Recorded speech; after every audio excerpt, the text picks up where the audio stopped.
And what could be lovelier or more quintessentially English? This is James Delingpole reporting for Breitbart News Network. And what could be lovelier or more quintessentially English than a castle on a beautiful May day? Well, here I am in the south coast of England to report on the onward march of the Brexit Party, which is taking the English political scene by storm, like a blitzkrieg. Yesterday, they were in Wales, winning over, very successfully I think, the working class vote.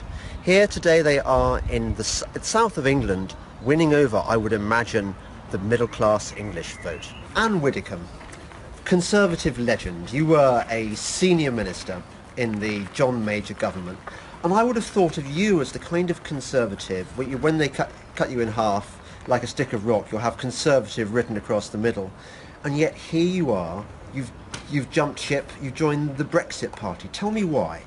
Because the government has betrayed the people. People voted very clearly to leave the EU, and the government has not delivered on that, despite promising faithfully in its 2017 referendum that is what it was going to, in its 2017 manifesto that is what it was going to do.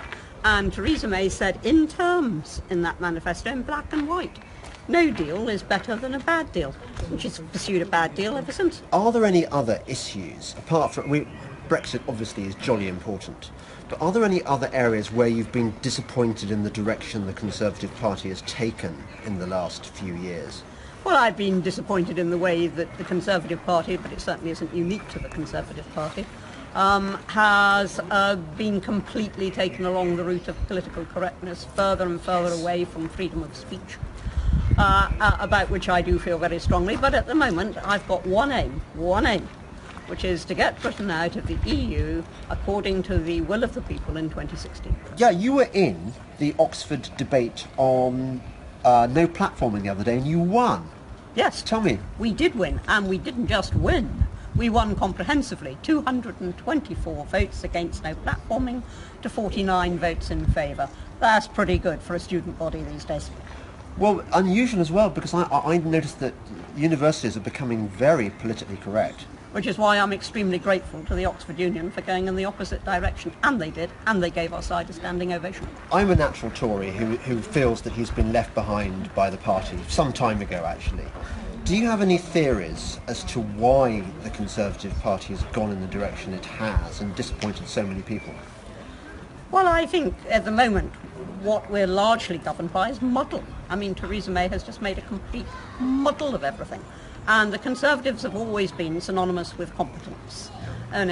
People may sometimes not have liked us very much, but they acknowledge the fact that we ran the country properly, that we were economically sensible, that we weren't wild like Labour. And all that reputation for competent government has been completely dissipated by Theresa May, almost single-handedly by Theresa May. You're standing as an MEP, aren't you? I am. Would you consider standing for Westminster as well? If Brexit is not delivered, then indeed the Brexit Party will contest the next general election. Nigel Farage has made that very clear. And if we contest the next general election, who knows? But there is a risk, of course, that by splitting the right-wing Conservative vote, we end up with Corbyn. I don't believe that to be a risk at all, because look what happened in the local elections. They were boasting they were going to make 400 gains at the expense of the Conservatives, and what happened? They lost 82 seats. They're not actually benefiting from the present situation because they're every bit as bad as the Conservatives. They also stood on a manifesto which said, we will deliver the referendum. We will deliver the result of the referendum. They stood on that manifesto. They're just as bad as the Conservatives, if not worse. I found another Brexit Party candidate. Her name is Nicola Dark, proving that they're not all old people. How old are you, Nicola? I'm 35. Thanks for asking. Oh, I thought you were younger than that. Why? How kind of you. Anyway, why the Brexit Party? I'm standing for the Brexit Party because I'm a transformation coach and I work with organisations to help them innovate and people one-to-one on personal change, and it's now time for politics to change for good too. So, that's okay. You can. And of course we're in the situation where 17.4 million people voted to leave the EU in the people's vote, the referendum, and now that's just not being honoured. In fact, the deal that the government's creating is not only not to leave, but it ties us deeper into the EU, but surrenders our voice at the table. So call it leave, call it withdrawal agreement, call it a banana if you like. It is not what the people voted for. Roger Lane Knott, another Brexit Party candidate, and they've been really drawing from a wide range of careers, haven't they? You're an admiral. I am indeed. Well, retired. Yeah. But I suppose the extraordinary thing of how people from all different walks of life and different backgrounds and different parties have come together, and some extraordinary people with lots of experience, lots of wisdom, and lots of talent. I spent 32 years in the Royal Navy, loved every minute of it, was commanding officer of HMS Splendid during the Falklands War, and I went on then to be commander of HMS Coventry in the latter stages of the First Gulf War. So I've had a lot of experience. I was Flag Officer Submarines when Trident came into service.